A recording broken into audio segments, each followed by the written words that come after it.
యేసే పరిష్కారము అనుదిన Bible study కార్యక్రమం ప్రేక్షకులందరికీ యేసుక్రీస్తు వారి అత్యున్నతమైన నామమున వందనాలు. ప్రభువునందు ప్రియా దేవుని బిడ్డలారా, నేటి దినము డాక్టర్ కారుపాటి శ్యాంసాగర్ గారి ద్వారా బైబిల్ స్టడీలోని వాక్య ధ్యానమును నెహమ్యా గ్రంథము నుండి ధ్యానం చేసుకుందాము. మీరందరూ బైబిల్తోనూ నోట్బుక్తోనూ సిద్ధపడి ఉంటే డాక్టర్ కారుపాటి శ్యాంసాగర్ గారు ప్రార్థన చేసి ఈ దినపు వాక్య పరిచర్య చేస్తారు. ప్రభువునందు ప్రియా దేవుని బిడ్డలారా, ఈ రాత్రి కాలపు వాక్య భాగం కొరకు సహకారం ఇస్తున్న కుటుంబము దేవనతానియేలు గారు, దేవదీవినమ్మ గారు అమీనాపేట నుండి సహకారం ఇస్తున్నారు. 55 సంవత్సరాలు నిండిన సందర్భంగా దేవనతానియేలు గారు ఈ కార్యక్రమాన్ని సహకారం ఇస్తున్నారు. కుటుంబ సభ్యులు రాజేష్, సుజాత, బాబీ సహకారం ఇస్తున్నారు. దేవుడి కుటుంబాన్ని దీవించును గాక. ప్రార్థించుకుందాం. మమ్మల్ని మిక్కిలిగా ప్రేమిస్తున్న మా తండ్రి, మీకు వందనములు. దేవనతానియేలు గారు వారి కుటుంబ సభ్యుల కొరకు ప్రార్థన చేస్తున్నాం. బిడ్డలను ఆశీర్వదించండి. మీరు వారికి ఇచ్చిన నూతన దయా కిరీటం జన్మదినం కొరకు వందనాలు చెల్లిస్తున్నాం. ఈ కుటుంబాన్ని మీ చేతులకు అప్పగిస్తున్నాం. నేటి వాక్య ధ్యానం మాకు దీవెనకరంగా దయచేయమని యేసు నామములో అడుగుతున్నాం తండ్రి, ఆమేన్. ప్రభువునందు ప్రియ దేవుని బిడ్డలారా, దయచేసి మీ పరిశుద్ధ బైబిల్ గ్రంథాన్ని తెరవండి. నెహెమ్యా గ్రంథము 9వ అధ్యాయము 9వ వచనము వాక్యాన్ని గమనించండి.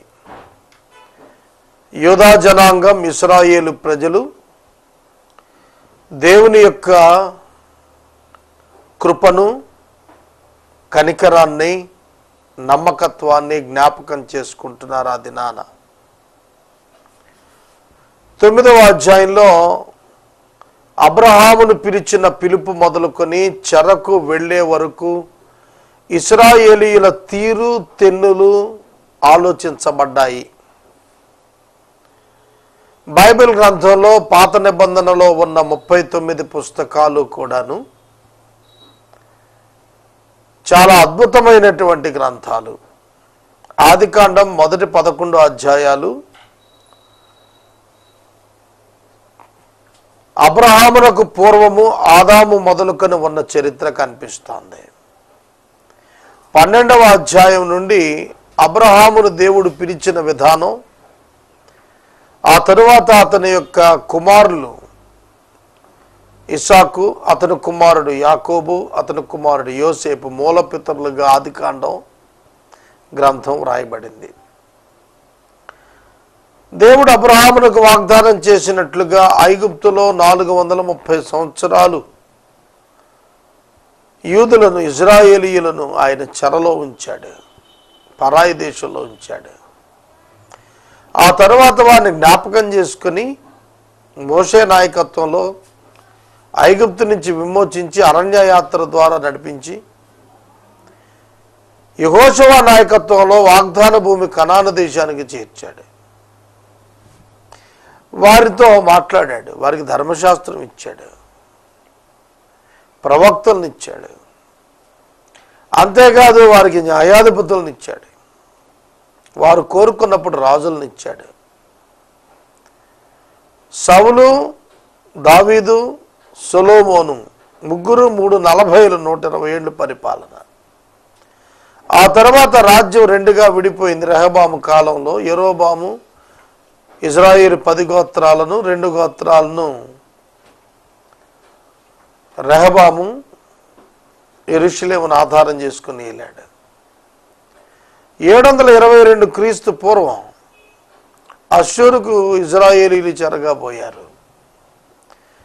586 BC నెబుకద్నెజరు కాలంలో యూదులు బబులోనుకు చెరగా వెళ్ళారు. ఈ చరిత్ర అంతటినీ కూడా ఈ 9వ అధ్యాయం డిస్కస్ చేస్తుంది. అది గొప్పదనం. అబ్రహాం పిలుపుని గురించి మాట్లాడుతూ వాగ్దానం చేసింది నీవే దేవా అని చెబుతున్నప్పుడు 9వ వచనం ప్రారంభం నుండి చూస్తుంటే, నీవు నీతిమంతుడవై ఉండి నీ మాట చొప్పున నీవు జరిగించితివి. నీవు నీతిమంతుడవై ఉన్నావు. Attribute of God. దేవుని యొక్క గుణలక్షణము నీతి. Love plus justice is righteousness. Love plus justice is equal to righteousness. నీతి అంటే ప్రేమ మరియు న్యాయముల సమ్మిళిత భావం. దేవుడు ప్రేమ గలవాడు, న్యాయం గలవాడు, అందుకే కృపను ఆపరేట్ చేశాడు. దేవుని ప్రేమ క్షమించమంటుంది, దేవుని న్యాయం శిక్షించమంటుంది. దేవుని యొక్క న్యాయాన్ని న్యాయనే నెరవేర్చి ఆయనే దానికి కావలసినటువంటి రిక్వైర్మెంట్ ప్రొఫిసియేషన్ అనుగ్రహించి కృపను అనుగ్రహించాడు. కృప ద్వారా ప్రజలను కనికరం ద్వారా కాపాడుకుంటూ వచ్చాడు. అందుకని అంటున్నాడు ఇక్కడ, నీవు నీతిమంతుడవై ఉన్నావు, నీ మాట చొప్పున జరిగించావు.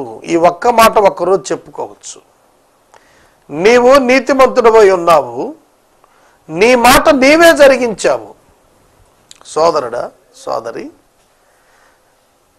లూకాసు వార్తలో మరియతో గబ్రియేలు దూత మాట్లాడుతున్నప్పుడు పలికిన మాట, దేవుడు ఉద్దేశించినది నిష్ఫలము కానేరదు అని నేను ఎరుగుదును అని అన్నాడు. దేవుడు ఉద్దేశించింది నిష్ఫలం కాదు. ఈ మాట విశ్వాసులు గ్రహిస్తే నిమ్మకు నీరెత్తినట్లుగా జీవించడం నేర్చుకుంటారు. అంటే ఉలుకు లేకుండా పలుకు లేకుండా బ్రతకచ్చు అన్నమాట. అంటే అంత ధీమాగా బ్రతకచ్చు. దేవుడు ఉద్దేశించింది దేవుడు నెరవేరుస్తాడు మన జీవితాల్లో మనం నమ్మగలిగినప్పుడు మన జీవితాల్లో ఇక ఆందోళనకు భయానికి చోటే లేదు. నీవు నీతిమంతుడవై ఉండి అనగా నీవు ప్రేమ చొప్పున నెరవేరుస్తూ న్యాయాన్ని నీవే నెరవేరుస్తూ నీవు నీతిని కనపరిచి కృప ద్వారా నీ ప్రజలను జ్ఞాపకం చేసుకుని కాపాడుతూ వచ్చావు. నీ మాట నీవు నెరవేరుస్తున్నావు. మాట ఇచ్చిన దేవుడే మాట నెరవేరుస్తాడు. ఆ మాటను మనుషులు కాదు నెరవేర్చేది, దేవుడే నెరవేరుస్తాడు. యోసేపును గురించి దేవుడు ఇచ్చినటువంటి మాట నెరవేరేటట్లుగా యోసేపును దేవుని యొక్క వాక్కు పరిశోధించింది. అతడు సంఖ్యలతో బాధించబడినప్పటికీ దేవుడు అనుకున్న స్థానానికి దేవుడు అతన్ని తీసుకెళ్ళాడు. సోదరుడా, సోదరి, ఈ రాత్రి నిన్ను కూడా దేవుడు ఒక ఉన్నతమైన భవిష్యత్తు కొరకు సిద్ధపరుస్తున్నాడు.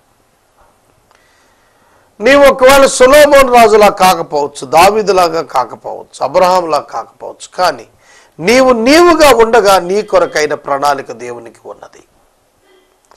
మనలో చాలామంది అనుకుంటాం మనం మోషేలాగా అయిపోవాలని, లేదంటే ఇంకొకరిలాగా అయిపోవాలి. సంసోను అంత బలవంతుడు, దానియేలు వంటి జ్ఞానవంతుడు, సమూయేలు వంటి ప్రార్థనాపరుడు కాదు.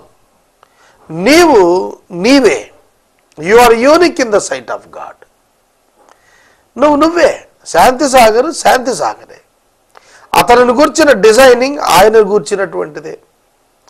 దేవుడు ప్లాన్ చేసినప్పుడు మనకొక ఐడెంటిటీ, ఇండివిజువాలిటీ ఇస్తాడు. చూడండి, మనకున్నటువంటి ముఖ కవళికలు ఇంకొకరికి ఉండవు. మనకున్న తల వెంట్రుకలను కూడా మీరు తీసుకోండి, అవి వేరేగా ఉంటాయి. ప్రియమైన దేవుని బిడ్డలారా, మనకున్నటువంటి కనుబొమ్మలు వేరే, గుడ్డు వేరే,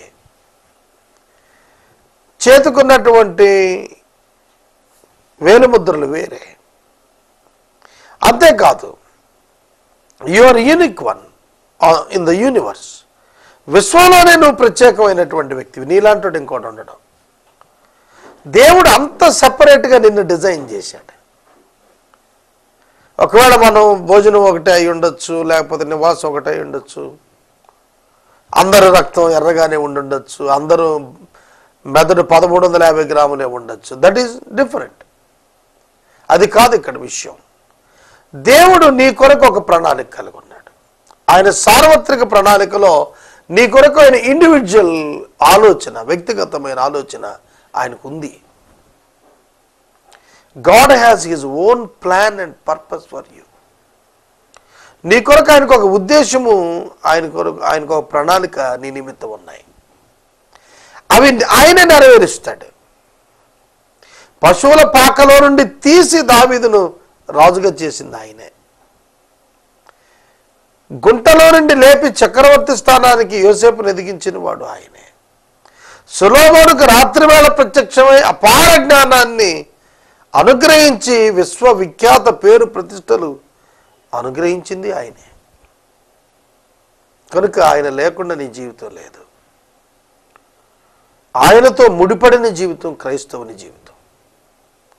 ఆయనకు వేరుగా ఉన్న జీవితం క్రైస్తవుడని పిలువబట్టానికి వీలు లేదు. 15వ అధ్యాయం యోహాను సువార్త చెబుతున్నాడు, నా తండ్రి మంచి వ్యవసాయకుడు అంటూ నా యందు మీరు అంటుకట్టబడి ఉండండి అన్నాడు. మీరు నా యందు, నేను మీ యందు నా మాటలు మీరు నా యందు నిలిచి ఉంటే మీకేది ఇష్టమో అడగండి అన్నాడు. కనుక ఆయన నీ గురించి ఉద్దేశించింది ఆయన నెరవేర్చి తీరుస్తాడు. మాట ఇచ్చాడు, నెరవేరుస్తాడు. మందల కాపరి కోరేషు అని పిలిచాడు యెషయా గ్రంథంలో. అప్పటికి కోరేషు పుట్టలేదు. కోరేషు ఇంకా 150 సంవత్సరాలకు పుడతాడనగా పేరెత్తి మరి యెషయా భక్తుడు ప్రవచనాన్ని ఇచ్చి మాట్లాడుతున్నాడు. కోరేషు నా మందల కాపరి అని పిలుస్తున్నాడు. కోరేషు అన్యుడు. కోరేషు ఇశ్రాయేలీయుడు కాడు. కోరేషు పారసీక దేశపు రాజు. కనుక దేవుడు తాను మాట ఇచ్చింది నెరవేరుస్తాడు. 3 సంవత్సరాలు వర్షం పడదని ఆహాబుతో ఏలియా పలికిన మాట దేవుడు 3 సంవత్సరాలు వర్షం ఆపి నెరవేర్చాడు. 100 సంవత్సరాల తర్వాత నోవాహుకి ఇచ్చినటువంటి మాట జలప్రళయాన్ని రప్పించి మరీ చూపించాడు. కనుక దేవుడు మాట ఇచ్చినప్పుడు దేవుడు నెరవేరుస్తాడు. దాని గురించి మీరు ఆలోచించక్కర్లేదు. అందుకని అన్నాడు ఆయన, నా మాటలలో ఒక సున్న అయినా పుల్లు అయినా తప్పిపోదని. ప్రియ దేవుని బిడ్డలారా, నీతిమంతుడమైన నీవే నీ మాట ఇచ్చావు, నీవే జరిగించావు. ఆ గొప్ప దేవుణ్ణి ఈనాడు మనం కలిగి ఉన్నాం. ఐగుప్తులో మా పితరులు పొందిన శ్రమను నీవు చూచితివి, ఎర్ర సముద్రం వద్ద వారి మొరను నీవు వింటివి. చూచితివి, వింటివి. నిర్గమకాండ 3వ అధ్యాయంలో చూచాను, విన్నాను అని మోషేతో దేవుడు స్వయంగా చెప్పాడు. అదే 2 పదాలు ఇక్కడ రాస్తున్నాడు. నీవు చూచితివి, నీవు వింటివి. ఏమర్థం అవుతుంది మీకు? దేవుడు అంటే చూచేవాడు, వినేవాడు, మాట్లాడేవాడు. వినువాడు, మాట్లాడేవాడు, చూచువాడు దేవుడు అంటే. జవాబిచ్చువాడు, ప్రత్యుత్తరం ఇచ్చువాడు, పనిచేసేటువంటి వాడు. తర్వాత అంటున్నాడు, ఫరో అతని దాసులందరూ ఐగుప్తు దేశంలో జనులందరి ఎడల అతని దేశమునందున ఇశ్రాయేలు వారి పట్ల గర్వముగా ప్రవర్తించారని నీకు తెలియగా నీవు వారి ఎదుట సూచక క్రియలు మహత్కార్యాలు చూపించావు. గర్వముతో ఫరో ప్రవర్తించటం చూచిన నీవు వారి ఎదుట వారికి ఆశ్చర్యం కలిగేటట్లుగా వారి యొక్క మంత్రజ్ఞుల ఎదుట వారికి కూడా అందనటువంటి ఆశ్చర్యకార్యాలు నువ్వు చూపించావు. ఐగుప్తులో మ్యూజిషియన్స్ ఉన్నారు. ఐగుప్తు యొక్క మాంత్రిక విద్య పండితులకు అందరినీ ఆశ్చర్యకార్యాలు చేశారు దేవుడు. అక్కడ మోషే చేతిలో కర్ర పడవేయమంటే పాము అయింది. మంత్రజ్ఞులు కూడా కర్రలు పారేశారు, పాము అయ్యాయి. కానీ ఆ పాము ఈ పామును మింగేసింది. మోషే చేతిలోని కర్ర పామై మంత్రజ్ఞులు వేసిన కర్రలు పాములవగా వాటిని మింగింది. ఆ కర్ర అలాగే ఉంది. ఆ పాము మళ్ళా కర్ర అయింది. మిగతా కర్రలు మళ్ళీ దొరకలేదు. ఏమైపోయినట్లు? డిసప్పీర్ అయిపోయాయి. జాగ్రత్తగా వినండి, మళ్ళీ చెబుతున్నాను. ఇది చాలా ఆశ్చర్యంగా ఉంటుంది. మోషే చేతి కర్ర కింద పారవేశాడు ఫరో ఎదుట, అది పాము అయింది. అలాంటి అద్భుతం ఐగుప్తు మంత్రజ్ఞులు కూడా చేశారు. వారి కర్రలు తెచ్చి పడేశారు, అవి కూడా పాములు అయ్యాయి. అవి కనికట్టు విద్య, అది దైవశక్తి కాదు. ఆ పాములను ఈ యొక్క పాము, మోషే యొక్క కర్ర పాముగా మారింది కదా, అది మింగేసింది.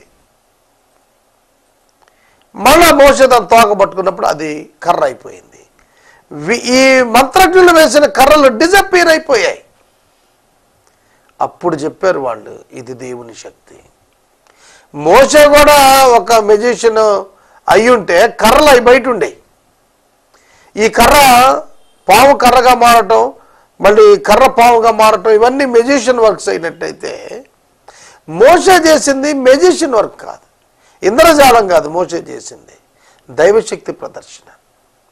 అందువల్ల వాళ్ళు ఒప్పుకున్నారు ఇంద్రజాలికులు. ఏమనంటే ఇది దైవ కార్యం, ఇది మనుషుల వల్ల జరిగింది కాదన్నారు. ఇది మెజిషియన్ వర్క్ కాదు, ఇది సృష్టికర్త పని. సోదరుడా సోదరి, వాళ్ళ గర్వాన్ని అణిచేశాడు దేవుడు. ఒక విధంగా నేచురల్ కెలామిటీస్ ఎట్లా వచ్చాయంటే, ఈ ఐగుప్తు దేశం యొక్క రాజకుటుంబం మరియు అందులో పనిచేసే వారి మీద, ఐగుప్తు ప్రజల మీద, వారు అరటి చెట్లు, అరటి తోటలు గొప్ప తుఫానికి కూలి నేల రాలిపోతే చూశారు. నవనవలాడుతున్న అరటి తోట బీభత్సమైన తుఫానికి గాలులకు నేలమట్టపోయి చిందరవందరైపోద్దే, అట్లా అయిపోయింది ఐగుప్తు రాజ్యం. మీరు అర్థం చేసుకోండి. చూడండి, ఈ మధ్యకాలంలో మనం ఉత్తరాఖండ్ వరదల్లో బీభత్సం చూసాం. 5,000 మంది చచ్చిపోయారు అన్నారు. ఇంకెన్ని వేల మంది డిజపేర్ అయిపోయారు, కనుమరుగైపోయారు, కనబడకుండా పోయారు, ఆచూకీ లేకపోయారు, తెలియలేదు. ఈ మధ్య నా ఫ్రెండ్ ఒక ఆయన చెప్పాడు, ఒక 5గురు కుటుంబ సభ్యులు వరదలో చూస్తున్న గట్ల కేకలు వేస్తూ కొట్టుకుపోయారో ఒక చిన్న అబ్బాయి వీడియో తీసాడట. అది యూట్యూబ్లో పెట్టారంటే ఆశ్చర్యపడ్డాను నేను. ప్రియమైన దేవుని బిడ్డలారా, ఒక డిజాస్టర్, ఒక ప్రకృతి విలయతాండవం వచ్చినప్పుడు ఆ ప్రాంతం ఎట్లా నాశనం అయిపోతుందో అంతకంటే ఘోరంగా 10 రకాలైన తెగుళ్ళ చేత దేవుడు ఆ దేశం మీద పడినప్పుడు ఆ దేశం నాశనం అయిపోయింది. ఐగుప్తు యొక్క వైభవం పోయింది, ఐగుప్తు యొక్క సైన్యం నాశనం అయిపోయింది, చచ్చిపోయారు. 600 రథాల్లో వెళ్ళిన వాడు ఒక్కడు కూడా వెనక్కి రాలేదు. సముద్రంలో రాయి పారవేస్తే నీళ్ళలో ఎట్లా మునిగిపోద్ది అట్లా మునిగి చచ్చిపోయారు వాళ్ళు. కాబట్టి అక్కడ ప్రజలు చెబుతోంది ఏమిటంటే, గర్వంగా ప్రవర్తించినప్పుడు, నీ జనుల పట్ల వాళ్ళు గర్వంగా ప్రవర్తించినప్పుడు నీవు వాళ్ళని నాశనం చేసేసావు. ఇది ఈ ప్రజలకు ఇచ్చిన వాగ్దానం కాదు, ఆదికాండం 12వ అధ్యాయంలో అబ్రహాముకి ఇచ్చిన వాగ్దానం. నిన్ను శపించిన వాడిని నేను శపిస్తానన్నాడు. నువ్వు శపించు అనలేదు, నేనే శపిస్తానన్నాడు. పగ తీర్చుకున్నట్టు మన పని కాదు, దేవుని పని. ప్రియ దేవుని బిడ్డలారా, ఈ సమయంలో వాక్యం ఉంటున్న ప్రతి ఒక్కరికి నేను మనవి చేస్తున్నాను, ఆ దేవుడు ఇప్పుడునూ ఉన్నాడు. అబ్రహాము కాలంలో ఉన్నవాడు, మోషే కాలంలో ఉన్నవాడు, ఆయా ప్రజల జీవితాల్లో కార్యాలు చేసిన దేవుడు. ఆయన గురించి మాట్లాడుతూ అంటున్నారు, ఇప్పుడు నువ్వు ప్రసిద్ధి అయినట్టు అప్పుడు నువ్వు ప్రసిద్ధి అయ్యావు అన్నారు. వాస్తవంగా ఎప్పుడు ప్రసిద్ధి? అబ్రహాము కాలంలో, మోషే కాలంలో దేవుడు ప్రసిద్ధి.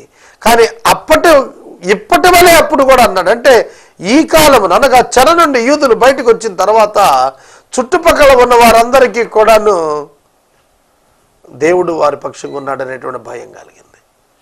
నెహెమ్యా 52 దినాల్లో గోడ కట్టేసి ప్రహార కట్టి, ఆ ప్రహారీ గోడ కంప్లీట్ అవటం, ఒక చిన్న మందిరాన్ని జెరుబ్బాబెలు కట్టి అది కంప్లీట్ అవటంతో నువ్వు ఇక్కడ ఉన్నావని మా అందరికీ తెలిసిపోయింది అన్న. అంతకంటే ఎంతో గొప్ప కార్యాలు దేవుడు ఆనాటి ప్రజల చరిత్రలో జరిగించాడు.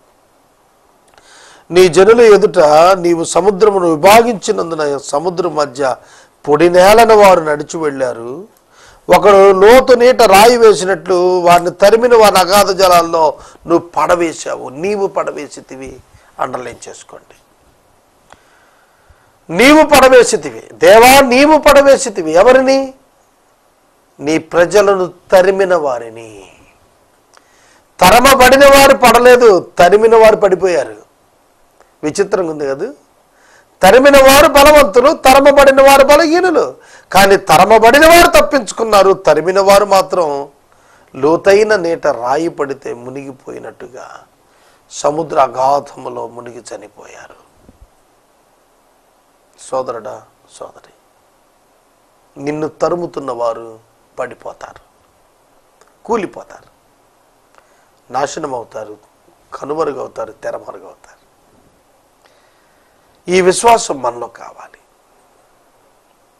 మన పైన అనేకులు లేస్తారు, సాతాను లేపుతాడు, కానీ వారందరూ మాయమైపోతారు. ఆనాడే కాదు, ఈనాడే కాదు, ఏనాడైనా కూడా దేవుని పిల్లలకు వ్యతిరేకంగా రూపొందించబడిన ఏ ఆయుధమైనా ఏ వ్యక్తి అయినా వర్ధిల్లలేదు, వర్ధిల్లడు, వర్ధిల్లపోడు. ఖచ్చితం. అదే ఇక్కడ మనం నేర్చుకునే పాఠం. తర్వాత, ఇదియుగాక పగటి కాలమందు మేఘస్తంభములో ఉండిన వాడవును, రాత్రి కాలమందు వారు వెళ్ళవలసిన మార్గమును వెలిగించుటకై అగ్నిస్తంభములో ఉండిన వాడవును అయి ఉండి వారిని తోడుకొని పోతివి. దేవుని గురించి మాట్లాడుతున్న ఒక్కొక్క మాట నన్ను ఎదరకెళ్ళవట్లేదు. దేవా, నీవు అగ్నిస్తంభంగా ఉన్నావు, మేఘస్తంభంగా ఉండి వాళ్ళను తోడుకొని పోతివి. తోడుకొని వెళ్ళటం అంటే చేయబట్టుకొని తీసుకుపోయాడు దేవుడు, అంతే. ముందు నడిచాడు, తోడుకొని వెళ్ళాడు. 10 మందిని నడిపించడానికి ఎవరిని పంపామనుకోండి, ఈ 10 మందిని అక్కడ దింపిరానంటే ఆ 10 మంది చేరేవారా లేదా అనేది వెనక్కి ముందుకు చూసుకుంటాడు, తీసుకెళ్ళాడు. అది తోడుకొని పోవటం అంటే. వారితో నడిచాడని అర్థం. తోడుకొని పోయాడంటే వారితో ఉన్నాడు, వారితో నడిచాడు, వారి మధ్యన జీవించాడు. దేవుడు అరణ్య మార్గంలో ప్రవేశించే ముందు ఎర్ర సముద్రంలో ఆరిన నేలన ప్రజలు నడుస్తుంటే ప్రజలకు శత్రువులకు మధ్యన వచ్చి నిలబడ్డాడు. That is God. ఆయన దేవుడండి. ప్రజల పక్షంగా వచ్చి నిలబడేవాడండి దేవుడు అంటే. మౌనంగా ఉండేవాడు కాడు. స్టెఫెనును రాళ్లతో కొడుతున్నప్పుడు పరలోకమును తండ్రి కుడిపార్శ్వ ఆసీనుడైనటువంటి యేసుక్రీస్తు ప్రభు వారు లేచి నిలబడ్డారు అని రాసింది. స్టెఫెనును రాళ్లతో కొట్టినప్పుడు సమ్మతించినటువంటి సౌలను వాడు మారు మనసు పొందే వరకు కూడా 9వ అధ్యాయం అపోస్తుల కార్యం ఆయన నిలబడే ఉన్నాడు. స్టెఫెనును రాళ్లతో కొడుతున్నప్పుడు క్రీస్తు ప్రభు లేచి నిలిచిన వాడుకున్నాడు. మరలా ఎప్పుడు కూర్చున్నాడంటే ఒకటే, సౌలును పౌలుగా మార్చినాకే కూర్చున్నాడు ఆయన. మిమ్మల్ని ముట్టిన వాడు నా కనుగుడ్డు ముట్టినట్టు అన్నాడు దేవుడు. కాళ్ళు, చేతులు, తల ఎక్కడ మనం ఎవరిని ముట్టుకుని ఎవరు ఏమి మాట్లాడు, కానీ కనుగుడ్డు ముట్టుకుంటే మాత్రం ఇరిటేట్ అవుతాడు ఎవడైనా సరే. కోపం వస్తుంది ఎవరికైనా, రౌద్రుడైపోతాడు, బాధ కలుగుతుంది. దేవుని ప్రజలను ఎవరైనా తాకితే దేవునికి బాధ కలుగుతుంది. ప్రియ దేవుని బిడ్డలారా, ఈ సమయంలో నేను మనవి చేస్తున్నాను, మన దేవుడిని అర్థం చేసుకోండి. మన దేవుడు సజీవుడైన దేవుడు, మాట్లాడేటువంటి దేవుడు, ప్రార్థన వినేవాడు, ప్రార్థనకు జవాబిచ్చేటువంటి వాడు. సీనాయి పర్వతం మీదకు దిగి వచ్చి ఆకాశం నుండి వారితో మాట్లాడి వారికి నీతియుక్తమైన విధులను, సత్యమైన ఆజ్ఞలను, మేలుకరమైన కట్టడలను, ధర్మాలను నీవు దయచేసితివి. ఇక్కడ రాస్తున్న మాట 3 భాగాలు. చూడండి ఏమని రాస్తున్నాడు. నీతియుక్తమైన విధులు, సత్యమైన ఆజ్ఞలు, ధర్మమైనటువంటి మేలుకరమైన కట్టడలు. కట్టడలు మేలుకరమైనవే, ధర్మమైనవే. ఆజ్ఞలు సత్యవంతమైనటువంటివే. విధులు నీతియుక్తమైనటువంటి, నీతి, ధర్మము, సత్యము. ఈ కట్టడలు, ఆజ్ఞలు, విధుల వెనకాల నీతి, న్యాయము, ధర్మము ఉన్నాయి. నీ జీవితంలో ఈ 3 ఉండాలి. కంఠమునకు భూషణంగా ధరించుకోవాలి, నొసటికి బాచికంగా ధరించుకోవాలి. కుడి చేతి మీద నీవు పచ్చబొట్టు పొడిపించుకున్నట్టుగా పొడిపించుకోవాలన్నాడు. అంటే ఏంటంటే అర్థం అక్కడ, ఇట్ మస్ట్ బి డిస్ప్లేడ్, కనపడాలి. నీతి, న్యాయం, ధర్మం అనేది క్రైస్తవుడి దగ్గర కనపడకపోతే ఇంకెవరి దగ్గర ఎక్స్పెక్ట్ చేయాలి? నా మాటకు జవాబు చెప్పండి. ఒక సేవకుడు, ఒక క్రైస్తవుడు, ఒక విశ్వాసి, ఒక మందిరంకి వెళ్ళేవాడు, బాప్టైజ్డ్ పర్సన్, ఈయన దగ్గరే నీతి కనపడకపోతే ఇంకెక్కడ ఎతకాలి? ధర్మం కనపడకపోతే ఇంకెక్కడికి వెళ్ళాలి? సత్యం కనపడకపోతే ఇంకెక్కడికి వెళ్ళి ఎతకాలి? యేసుక్రీస్తుని కలిగి ఉన్నవాడు నీతి, ధర్మం, సత్యం ఆచరించాలి.